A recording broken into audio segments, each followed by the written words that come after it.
Mapayapang araw mga kapanalig ko kay Kristo. Kumusta po kayo? Bago po ang lahat, ano po ang lagi nating iisipin para lalong gumanda ang ating buhay, tumatag ang ating relasyon sa Diyos, at tumatag din ang relasyon sa natin sa mga tao, at malagpasan natin, maipasan natin ang mga eksamen ng buhay. God is forever in control. Dasalin na po kaagad natin ng Holy Spirit mga kapanalig bago natin simulan ang ating episode 27.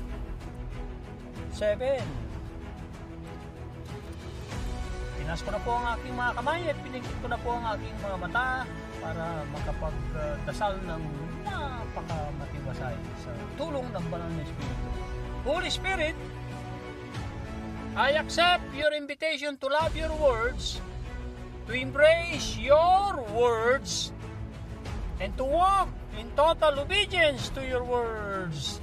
In Jesus' name, Amen. At ang dasal ni beloved Bishop Roderick Pabilio ay, Lord Jesus, I love you so much. Teach me to love you more. Amen. Salamat po. At shoutout sa aking Kuya Romy. Shoutout sa inyo lahat. Maraming salamat po sa inyong patuloy na pagkinig. Pagsama sa akin para lumago tayo ng buhay spiritual at ma-measure natin ang ating progress.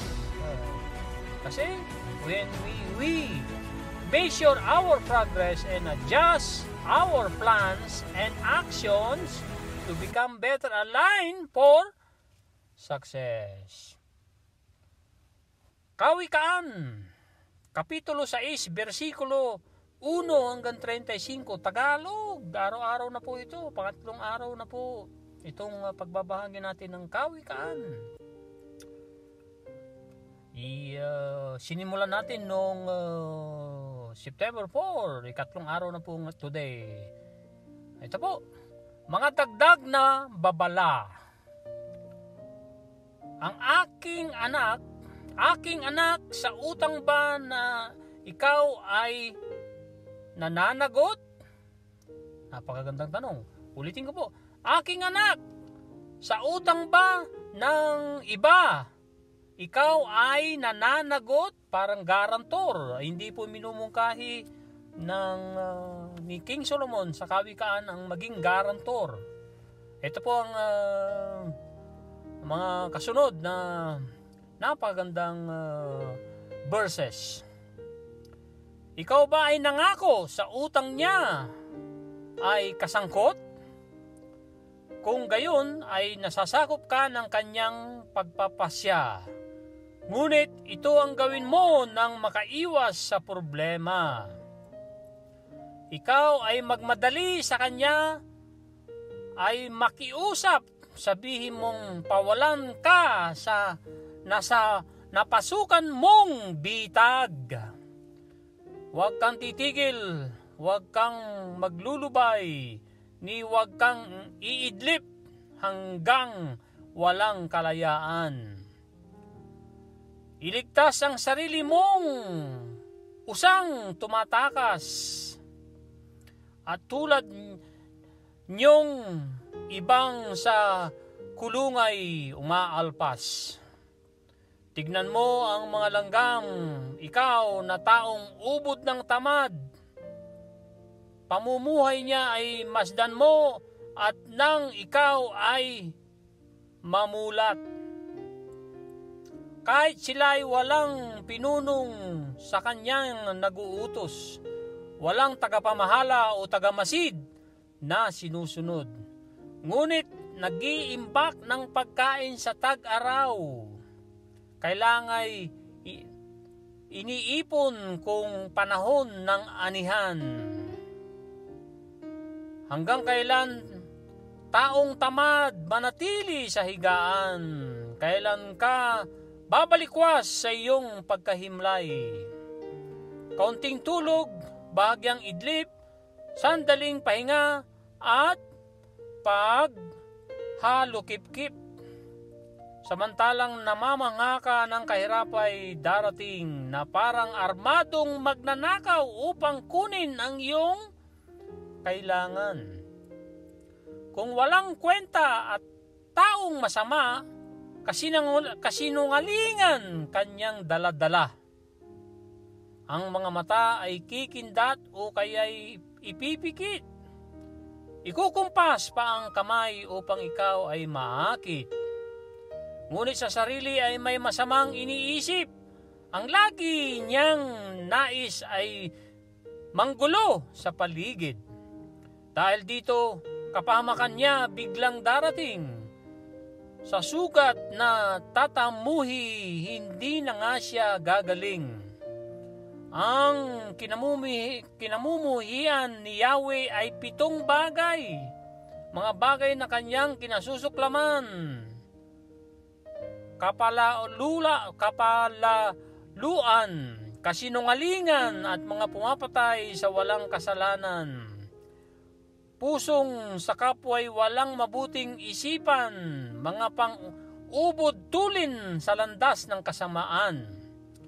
Saksing sinungaling, mapaglubid ng buhangin. Pag-awayin ang kapwa, laging gusto niyang gawin. Yan yung mga kinamumuhian ng ating Panginoon. So basahin po natin to mula sa verse 16 hanggang verse 19. Pag nilay-nilayan po natin yan, yung 7 na bagay na ayaw gawin natin na utos ni Father God in Heaven. So ituloy ko na po, ang babala naman sa pangangalunya. Aking anak, utos nga ng ama mo ay sundin, huwag mong tatalikuran turo ng inang giliw. Sa puso mo ay iukit at itanim mo sa isip, pagkat ang pag-aaral na ito ay sayo ay patnubay. Sa pagtulong mo ay bantay, sa paggawa ay alalay. Pagkat ang utos ay ilaw, ang turo ay tanglaw at daan ng buhay itong mga saway. Ilalayo ka nito sa babaeng masama, sa mapangakit niyang salita ngunit puno ng daya. Huwag mong nanasain ang ganda niyang taglay, ni huwag paakit sa tingin niyang mapungay. Babaeng masamay maangkin sa halaga ng tinapay, ngunit bungay kasamaan sa buo mong pamumuhay. Kung ang tao ba'y magkandadong apoy, kasuutan kaya niya'y di masusunog niyon? Kung ang tao ay tumapak sa uling na nagbabaga, hindi kaya malalapnos itong kanyang mga paa? Ganon din ang taong sisiping sa asawa ng kapwa, tiyak siyang magdurusa sapagkat ito ay masama. Ang sinumang magnanakaw, tiyak na nagkakasala, kahit yun ay pamawi sa gutom na taglay niya. Ang bayad ay makapito kung siya ay mahuli. Ang lahat niyang pag-aari ay kulang pang panghalili. Ngunit ang nangangalo niya ay isang taong mangmang, sinisira ang sarili, buhay niya at pangalan. Ang tangi niyang mapalaya ay pahirap sa sarili. Ang kanyang kahiyan hindi na niya mababawi. Last 2 verse po, 34 and 35, ito na po mga kapanalig. Sapagkat ang panibugho sa tao ay naguudyok. Ang puri nga ay ibangon kahit buhay ay malagot. Wala kang itutumbas para kamtin ang patawad, kahit pa kalaki ang sa kanya ay ibayad. Kahit gaano man kalaki ang sa kanya ay ibayad. Napakagandang kawikaan mga kapanalig.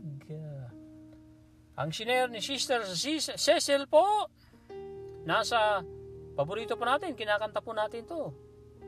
Isaiah chapter 12 verse 2. Kantahin po natin. Behold, God is my salvation. I will trust and will not be afraid. For Yahweh is my strength and strong. He has become my salvation. Wow! Ulitin ko po. Behold, God is my salvation. I will trust and will not be afraid. For Yahweh is my strength and song. He has become my salvation. Isaiah chapter 12 verse 2. Pwede po natin itagalog yan sa Google. Tagalog verse ng Isaiah 12:2. Ang next nating ibabahagi ay kay Autobiography of Benjamin Franklin. Sino po si Benjamin Franklin? Isa siyang entrepreneur, philosophers at innovator. Napakarami niyang mga nagawa at maganda pong tularan. Ito po ang 10 lessons from the Autobiography of Benjamin Franklin.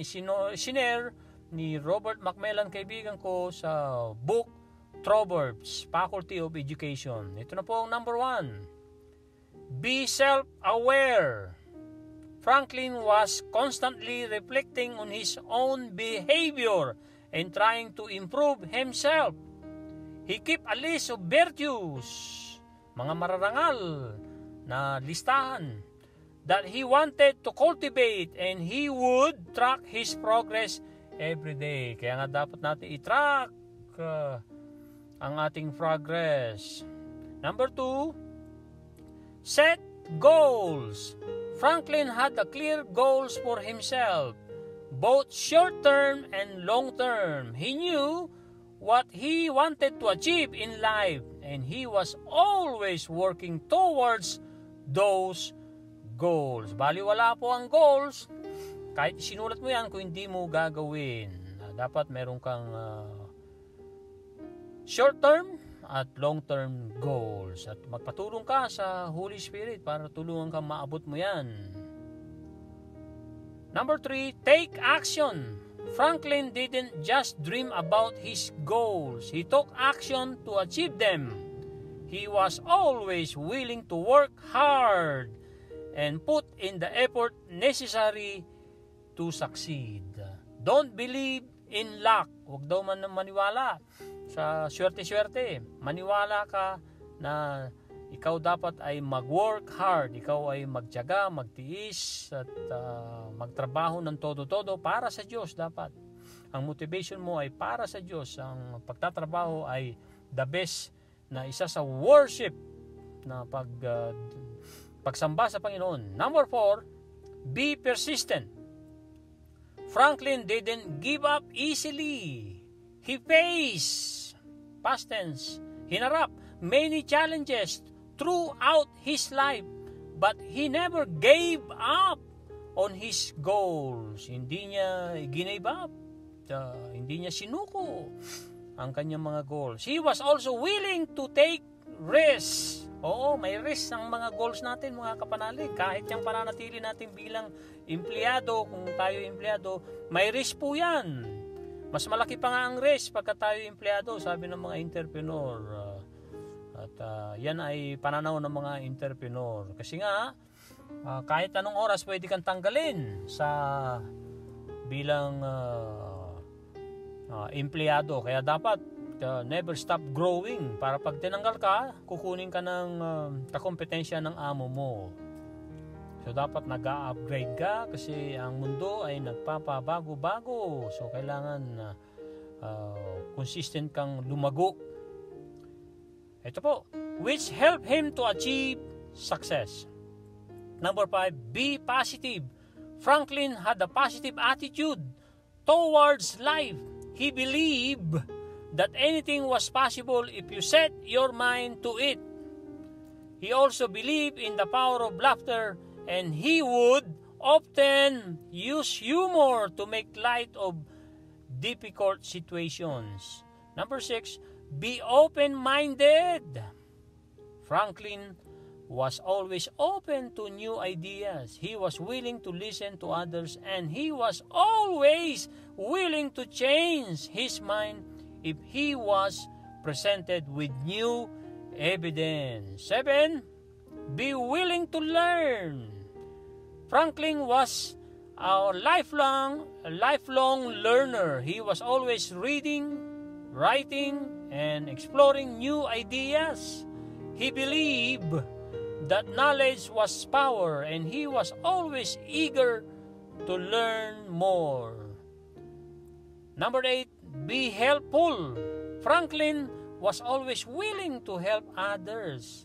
He believed that it was important to give back to the community, and he did so in many ways throughout his life. Number 9, be humble. Franklin was a very successful man, but never let his success go to his head. He was always willing to help others, and he was always grateful for his blessings. I-develop po natin ang attitude of gratitude. Number 10, ang panghuli po, be ethical. Franklin was a man of high moral character. He always tried, he always tried to do the right thing even when it was difficult. He believed that ethics were essential for success and fulfilling life. Mahalaga po na tayo ethical. These are just a few of the lessons that can be learned from the autobiography of Benjamin Franklin. If you follow these tips, you will be well on your way to successful and fulfilling life. Wow! Napakagandang lessons galing sa autobiography ni Benjamin Franklin. Google po natin sino si Benjamin Franklin para malaman pa po natin, mga kapanalig.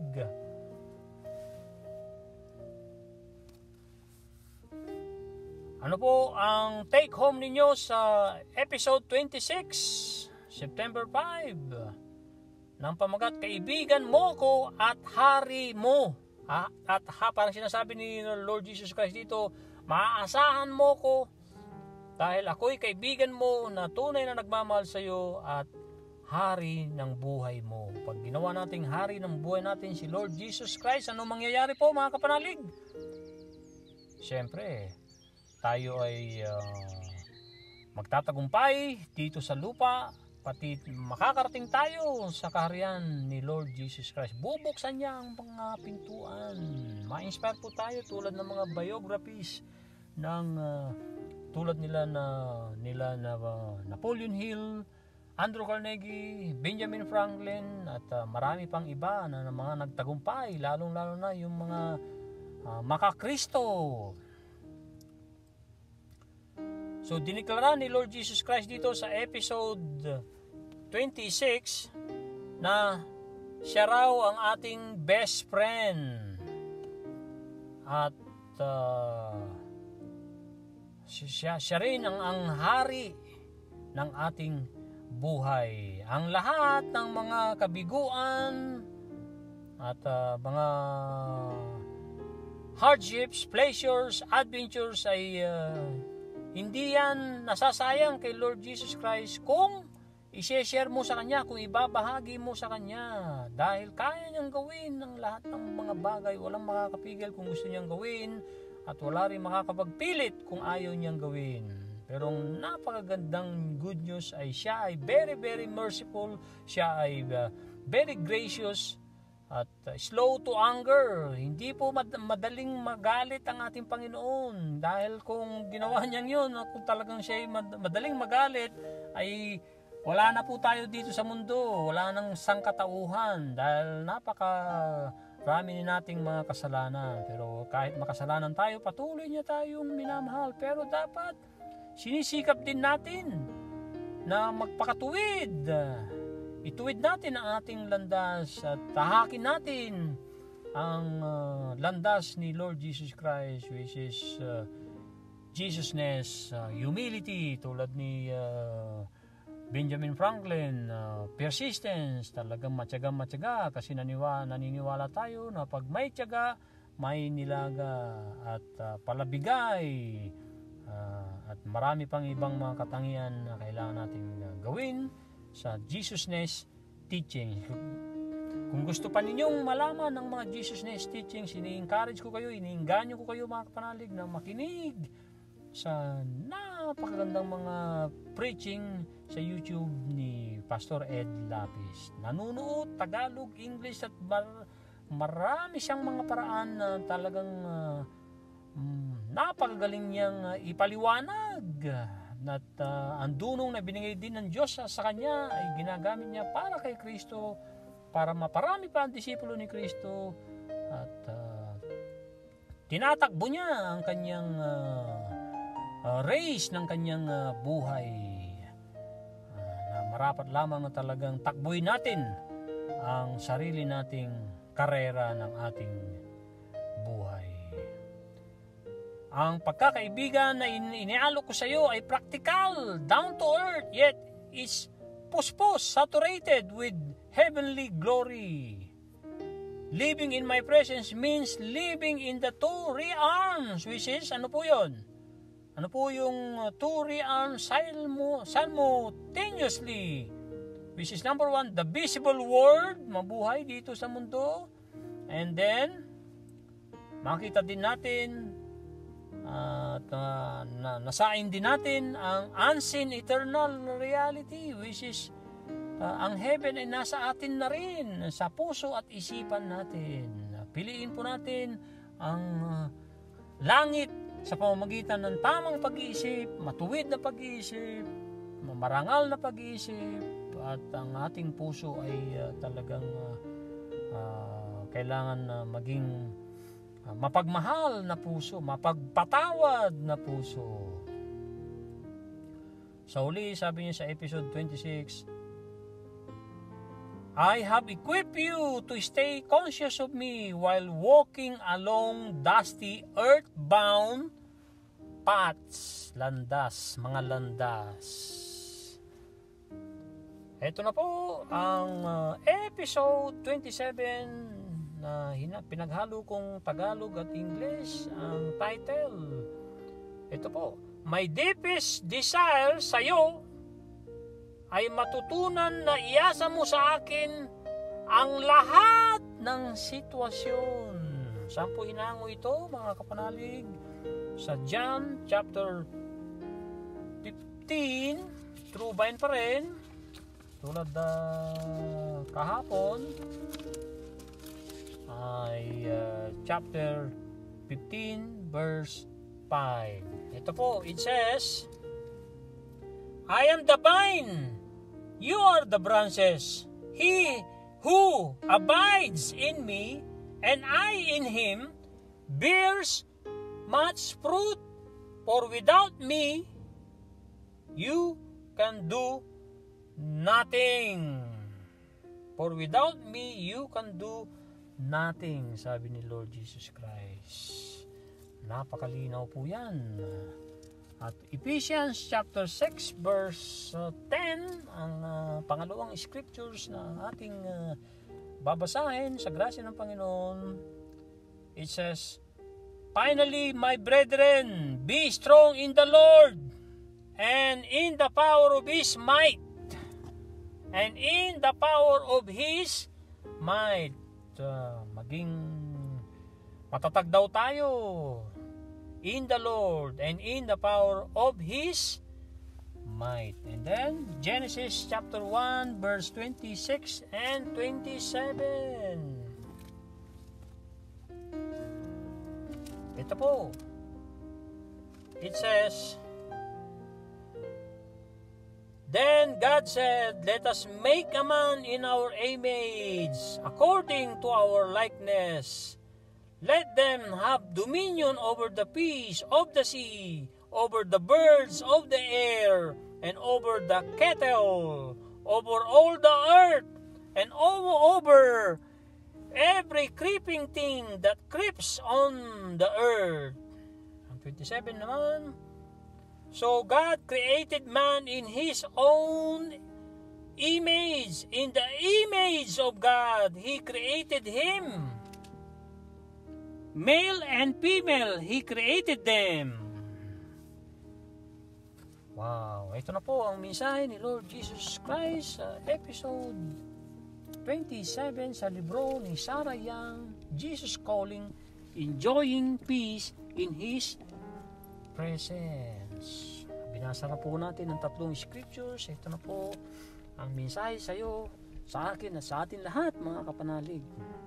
Magnig tayong mabuti. Nakikinig dapat tayo na tayo ay to understand, na maunawaan, hindi yung nakikinig and then lumilipad ang ating isip. Napakahalaga po na tayo makinig ng todo-todo sa mensahe ni Lord Jesus Christ. Ito na po, do everything in dependence on me. The desire to act independently apart from me springs from the root of pride. Self-sufficiency is subtle. Ibig sabihin ng subtle ay banayad, insinuating its way your thoughts and actions without your realizing it. But apart from me, you can do nothing. That is nothing of eternal value. My deepest desire for you is that you learn to depend on me in every situation. I move heaven and earth to accomplish this purpose. But you must collaborate with me in this training. Teaching you would be simple if I negated your free will or overwhelm you with my power. However, I love you too much to withdraw the godlike privilege I bestowed. Ipinagkaloob I bestowed on you as my image bearer. Bearer po ay tagadala, tagabitbit. Use your freedom wisely by relying on me constantly. Tuloy-tuloy. Thus you enjoy my presence and my peace, my kapayapaan. Kapayapaan na galing kay Kristo ang ating makakamit pag tayo ay kumapit kay Kristo. So ito na po ang pagninilay-nilay at isasummarize po natin sa tulong ng banal na Espiritu ang episode 27. My deepest desire sa iyo, anak, ay matutunan iasa mo sa akin ang lahat, sa lahat ng sitwasyon. Opo, sa lahat ng sitwasyon. Gawin mo daw lahat. Ang lahat ng kaya mong gawin. Your best effort na maging dependence, maging umasa ng todo-todo sa Panginoon. Yan ang pamungad na pananawagan, mensahe sa atin lahat, mga kapatid. Do everything in dependence on me. So ibig sabihin, naayon din po yan sa Proverbs 3:6. Acknowledge God and He shall direct your paths. Landas. Trust in the Lord naman, ang sinasabi ng 5, Proverbs 3 verse 5. Trust in the Lord and do not lean on your own understanding. Huwag iasa lang sa sariling kakayanan. Hindi po natin kakayanin yan, mga kapanalig. mas magaan ang buhay, mas magaan ang mga bagyong ating sinusuong kung kasama natin si Lord Jesus Christ. So, gawin natin ang lahat ng ating makakaya para iasa din sa Panginoon. Iasa yung mga supernatural, yung hindi natin kayang gawin, pero yung kaya natin gawin ay dapat natin gawin, ang pagdarasal, pagbibigay ng oras sa Panginoon, ng finances natin, ng paglilingkod. Yes, paglilingkod, service, deeds, not words. Kahit si Thomas Alva Edison, sinasabi niya, dakilang innovator po ito, inventor. Sabi niya, deeds, not words.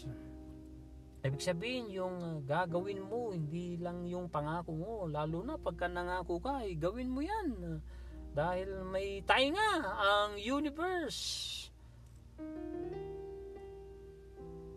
The desire to act independently, sabi niya, kailangan ang pagnanasa mo na yung to act independently, ibig sabihin yung Proverbs 3-5, do not lean on your own understanding. So, wag kang ang dapat or ang dinidesire mo, kung ang desire at action mo na kayang-kaya ko to, walang ibang tutulong sa akin kundi sarili ko, ay nagkakamali ka, kapanalig.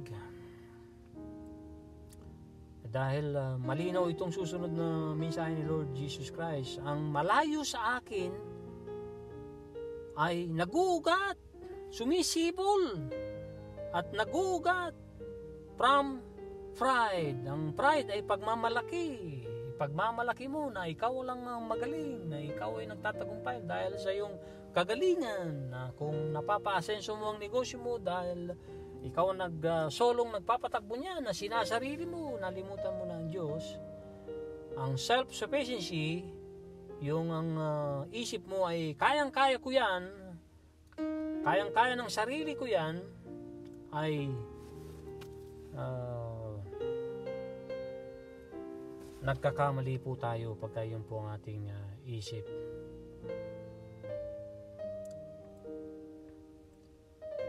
At ang ating isip at ang aksyon, kung laging makasarili ang ating iniisip at ginagawa, ay humihiwalay po tayo kay Lord Jesus Christ. Dahil malinaw po ang sabi niya rito, apart from me, you can do nothing.